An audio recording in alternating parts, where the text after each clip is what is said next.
BBC News at 6 now on BBC One with George Alagayo. Today at 6, Greater Manchester is placed under Tier 3 COVID restrictions, and that's without a deal with local leaders. After 10 days of arguing, there was no agreement over a financial support package. Boris Johnson said he couldn't wait any longer. Not to act would put Manchester's NHS and the lives of many of Manchester's residents at risk. The pub workers and taxi drivers, bookies and freelancers. Local leaders say it's the poorest who will suffer most.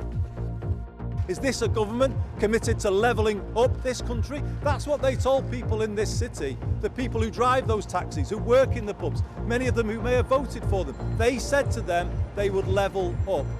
What we've seen today is a deliberate act of levelling down.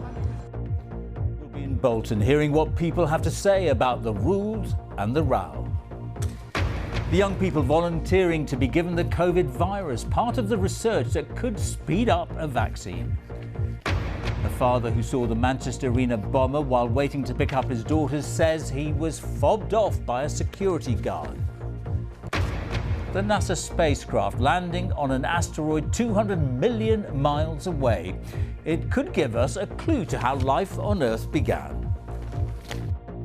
And coming up on BBC News, discussions over a new European Super League emerge, with FIFA said to be backing the multi-billion-pound tournament.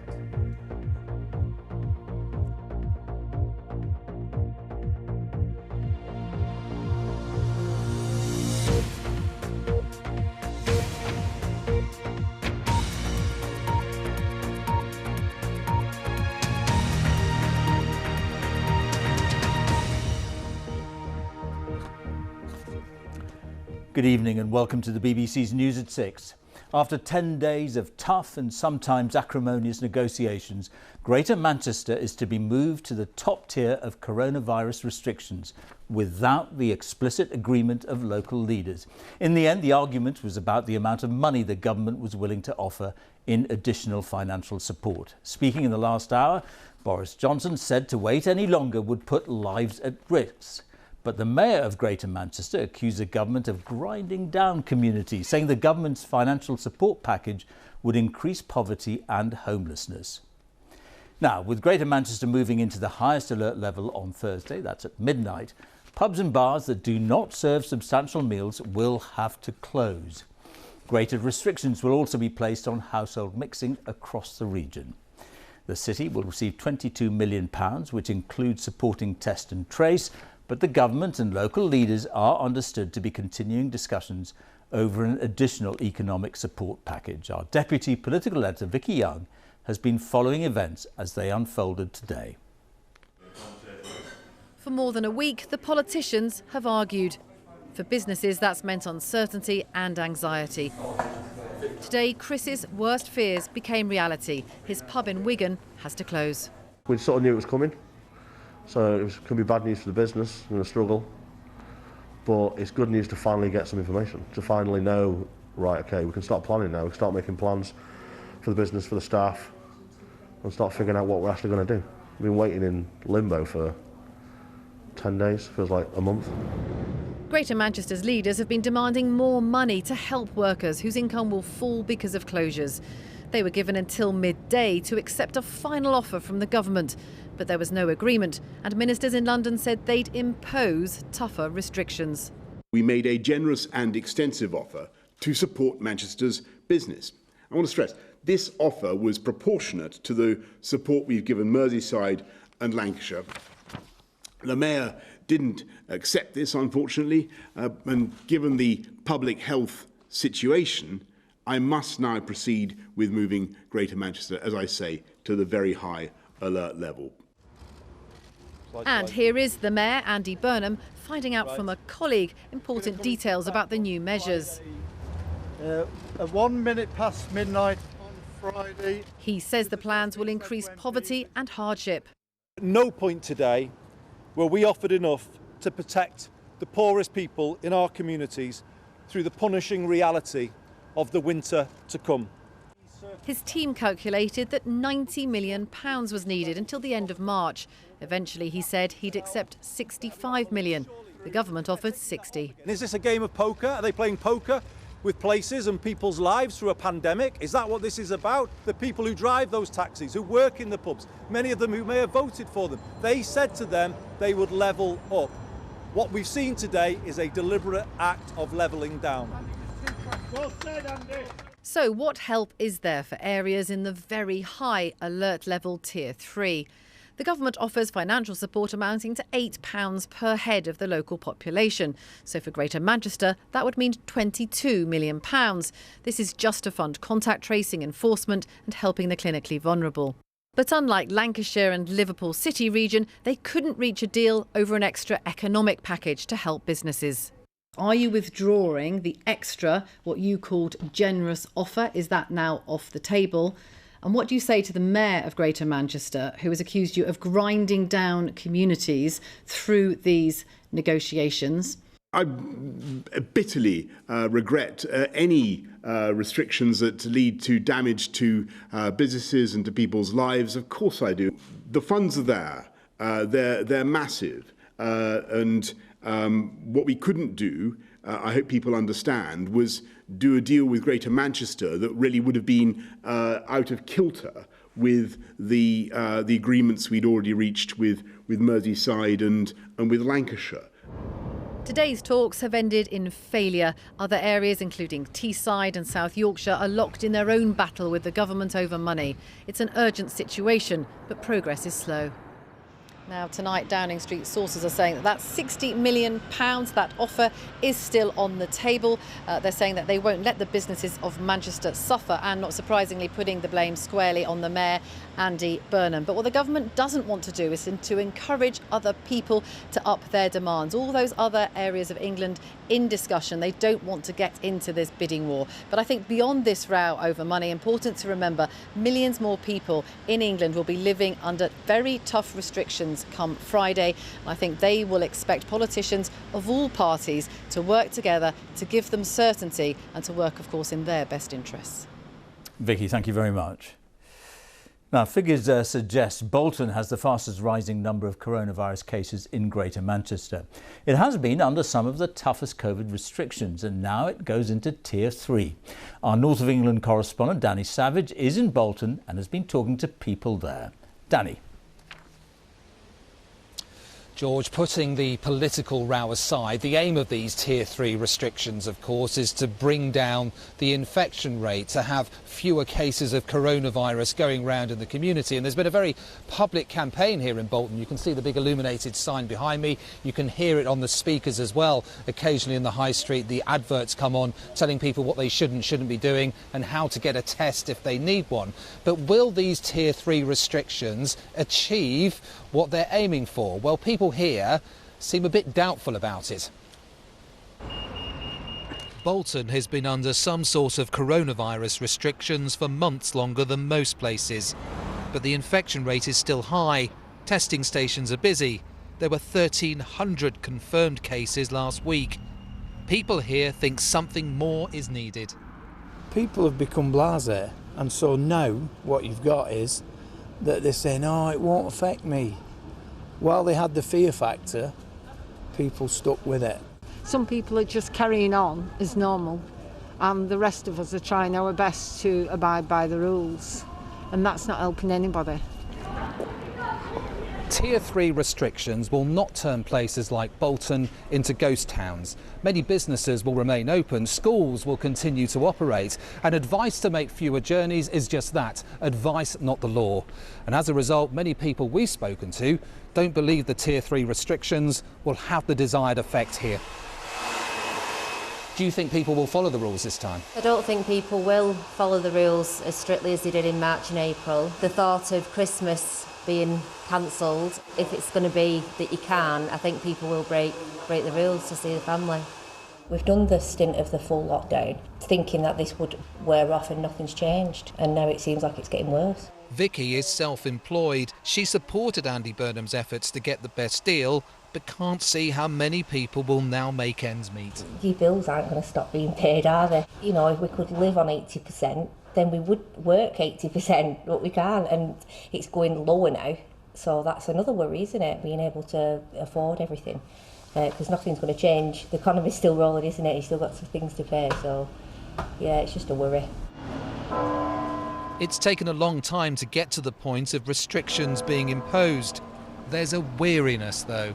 You don't feel that the measures so far this year have worked at all? Well, obviously not. No, we're not getting any closer to an end result so far. Seems to be getting like further and further away from an end result at the moment. Once more into tougher restrictions goes Greater Manchester, to the relief of some and the annoyance of others. Danny Savage, BBC News, Bolton. The latest government figures show there were 21,331 new coronavirus infections recorded in the latest 24-hour period.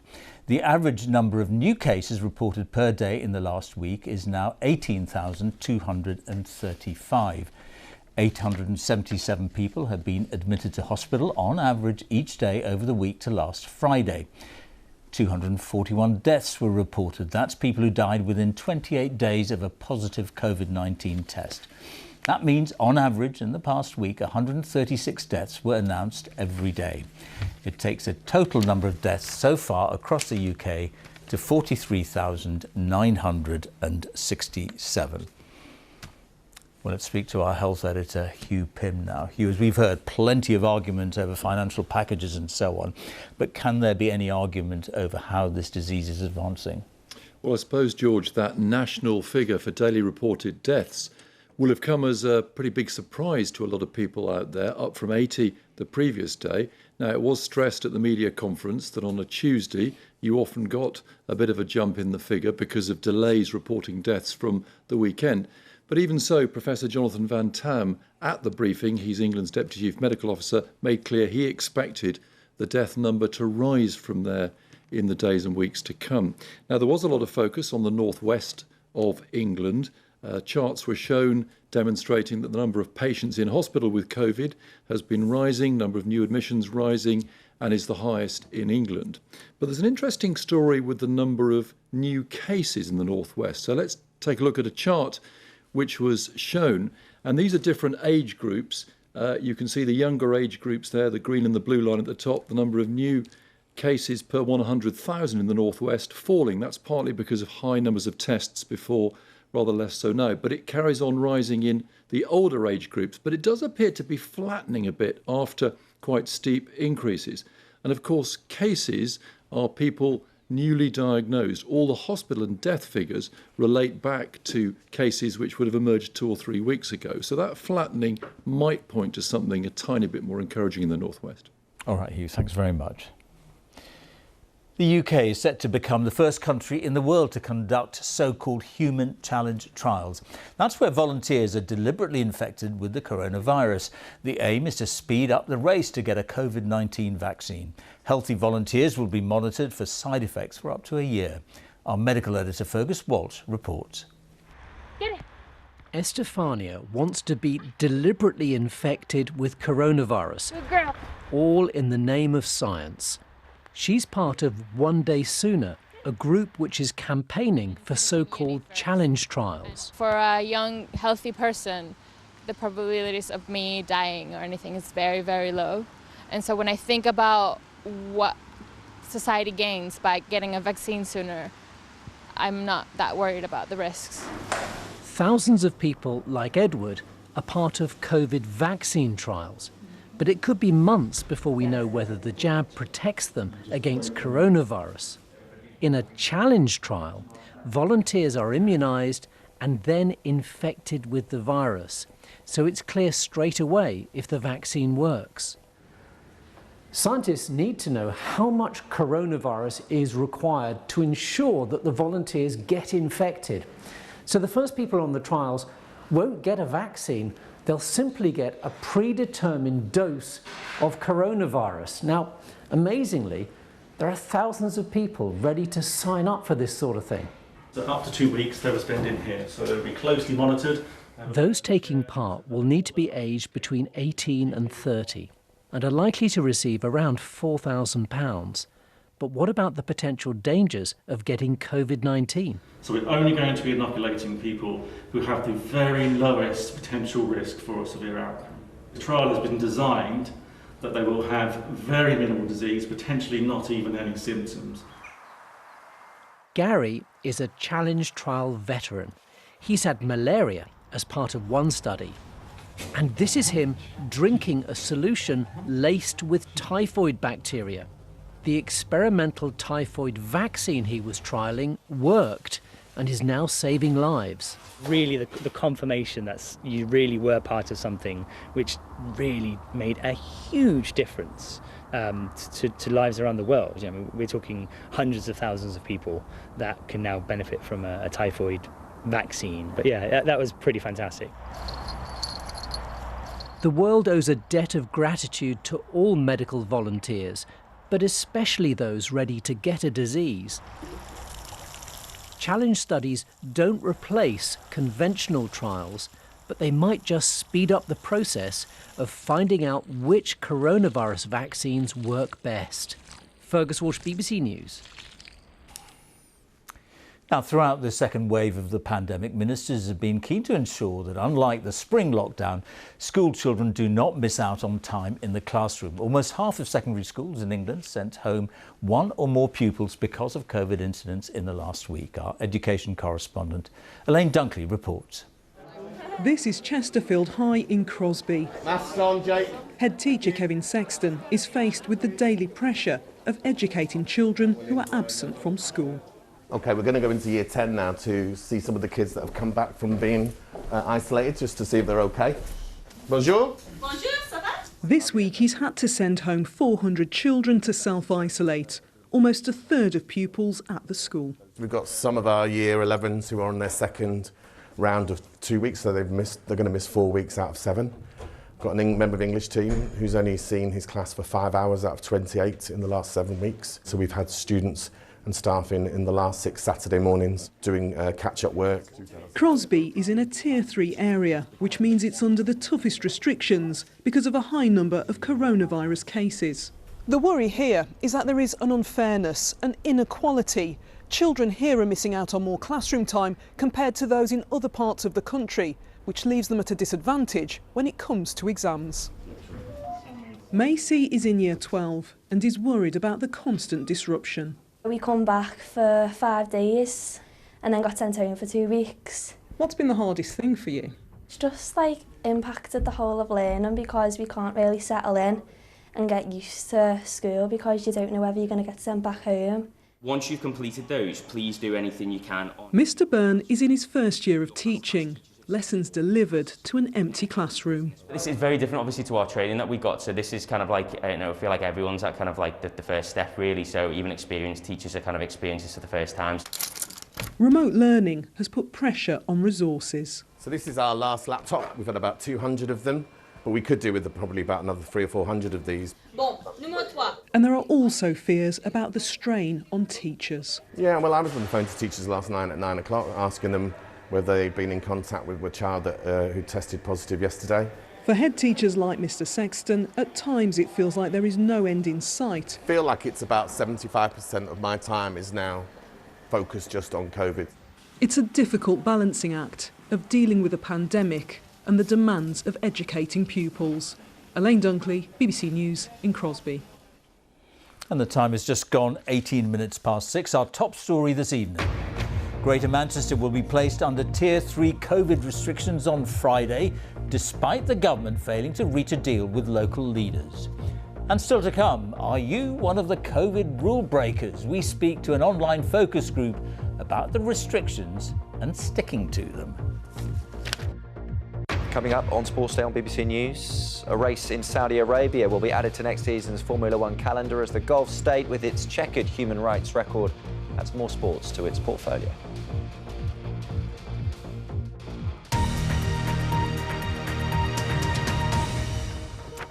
Now, people living in flats with Grenfell-style flammable cladding have reacted with anger to a government minister suggesting they will have to pay towards the cost of replacing it themselves. The Housing Safety Minister, Lord Greenhalgh, says costs will be kept affordable, and the government has set up a £1.6 billion fund to pay for repairing taller tower blocks. But flat leaseholders say the money is nowhere near enough. Sarah Corker reports now.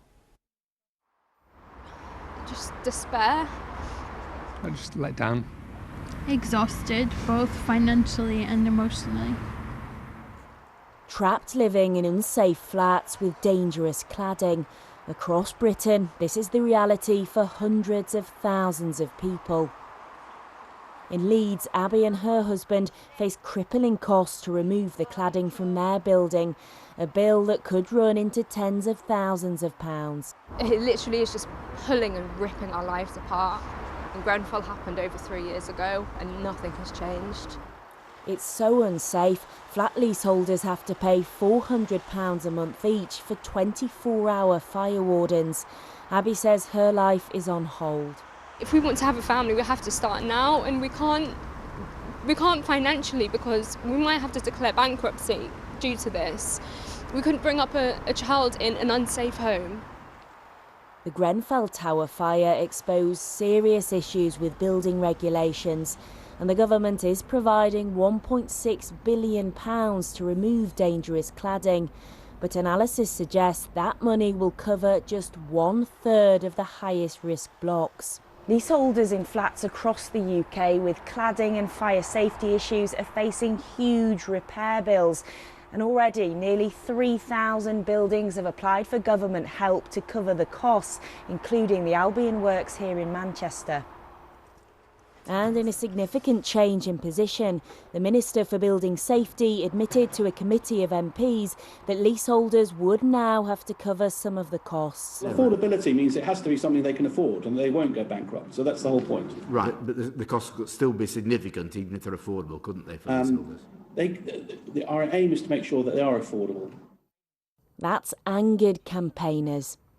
Feel very let down. Alexander and Anastasia say they shouldn't be liable for safety problems with cladding on this Manchester block.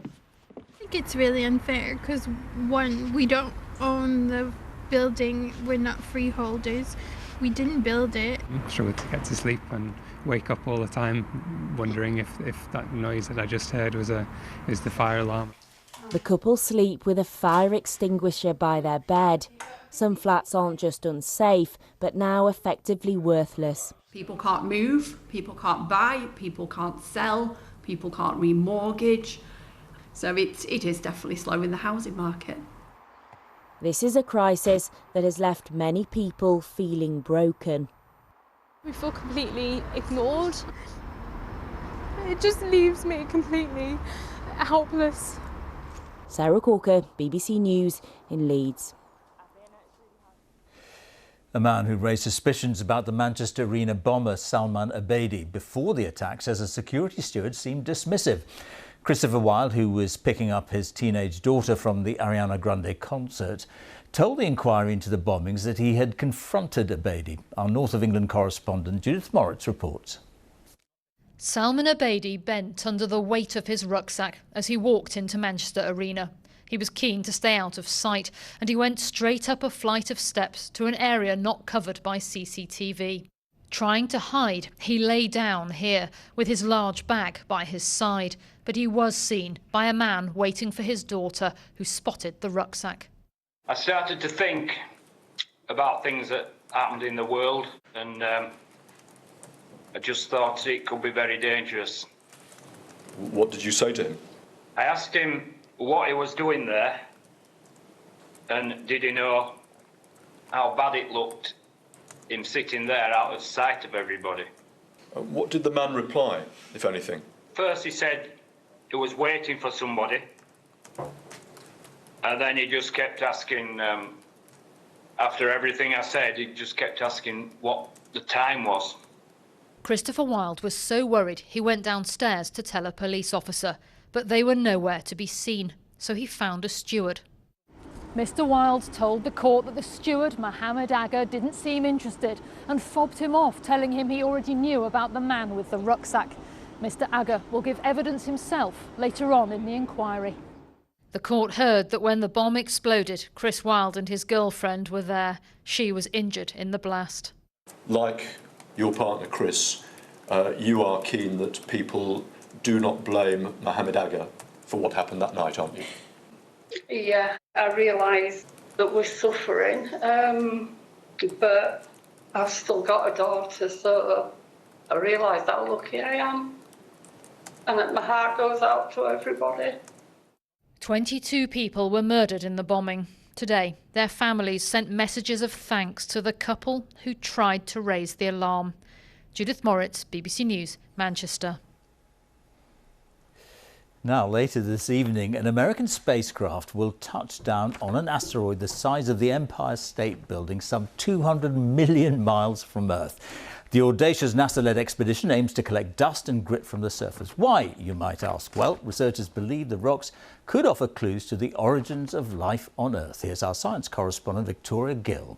And liftoff of OSIRIS-REx, its 7-year mission to boldly go to the asteroid Bennu and back. The beginning of a 1.25 billion mile journey. And today, 4 years after it launched, NASA's OSIRIS-REx probe will make a flyby grasp for samples of rock from the surface of an asteroid called Bennu. This is a bold mission. The probe will lower itself onto the 500-metre wide asteroid for just a few seconds, enough time for its sampling arm to vacuum up some precious dust and grit. It sounds like it's extraordinary lengths to go to grab rocks from an asteroid and then get them back to Earth. So why go to all this trouble? Asteroids like Bennu formed in the very, very earliest times of the solar system, and they are basically the building blocks of the planets. They're basically this time capsule that will tell us about what was going on in the early solar system and how our solar system, how the sun and the planets formed and evolved. The Eagle has landed. It's half a century since the Apollo astronauts brought kilos of moon rock back home. And if this sampling mission works, it'll give scientists the biggest cache of space rock since those famous lunar excursions. But researchers will have to wait a while before they can drill into the secrets of this 4.5 billion-year-old asteroid. OSIRIS-REx is due to return to Earth with its samples in September 2023. Victoria Gill, BBC News. The arguments about what restrictions to impose around the country continue, but once agreed, are people actually adhering to them? According to a new opinion poll, a quarter of those surveyed said they were not following the rules. Our home editor, Mark Easton, has been speaking to people around the UK in an online focus group. Winter is coming. The clocks are about to go back. The COVID graphs are all heading in the wrong direction. Britain's mood is said to be disappointed, frustrated, but most of all, worried. So with the help of analysts at Britain Thinks, we've assembled a focus group from across the UK. How do people feel about the months ahead? Things are quite bleak. Coming up to Christmas with the dark evenings coming in, there isn't much light at the end of the tunnel. A bit anxious, a bit sad that it's come to this. I am worried about not being able to see my mother who lives on her own over Christmas. I'll just go with it. You know, you can only go with it. You can't change anything. So you just make the best of what you got.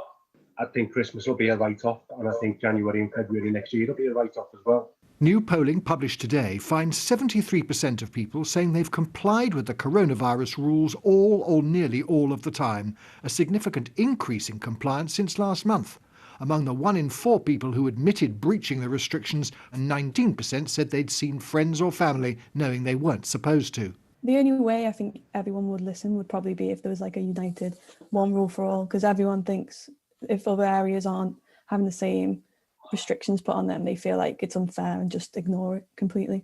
I generally think we should just have a national kind of lockdown, whether it's for a couple of weeks, whether it's for a month. Do you think in Belfast, Maureen, that there should be a national lockdown at this point? I think so, because we're getting the mixed messages and you get into yourself into a muddle where you don't know what restrictions have we and what restrictions have they. It needs to be all one voice. Michael, in Peterborough, what do you think of going into national lockdown again? Well, I don't think we should have a national lockdown. It just don't make sense to close people's business, the government people, the politicians. It doesn't affect them. It only affects people like us. Recent polling by Britain Thinks found 73% of people agreeing it's one rule for them and another for us when it comes to the pandemic, with just 12% saying that UK politicians understand people like them. What are your feelings about the disagreements that we've seen among politicians? It's unreasonable to expect, for example, the opposition to go along with decisions when they seem to be totally chaotic. How much longer they're going to keep us apart from, our families and our friends and whatnot. So human nature, I think, is going to go against the rules. Just to try and get it under control, we do need to just kind of work together with the government and kind of do what they say.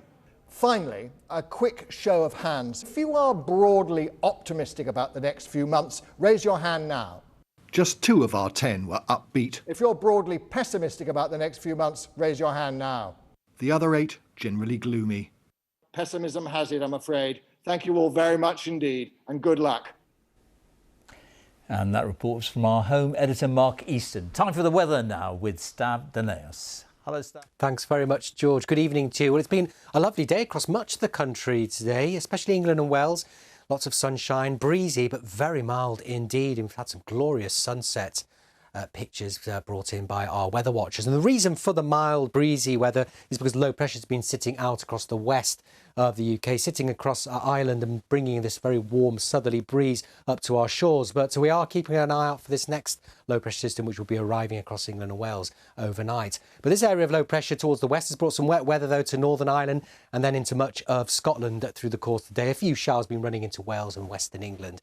Overnight, that area of low pressure will become confined to the north of Scotland. It'll be windy, wet here. Further south, a lot of cloud around, some showers. And then we see this heavy and persistent rain start to arrive across the south by the end of the night. Very mild here, 10 to 14 degrees. 9-10 degrees across Scotland, a bit cooler than that for the Northern Isles. So a very different day for much of England and Wales. Tomorrow it's going to be much cloudier, much wetter. This rain could be quite heavy and persistent for a time, could lead to a little bit of disruption. And we could see a swathe of very strong winds across the extreme southeast into the Channel during the early afternoon. But it's going to be quite a breezy day for all, and even windy across the north and west of Scotland. Gusts here 40 or 50 miles an hour too. And here it will remain quite damp. Bit of sunshine around southern Scotland, perhaps northern England.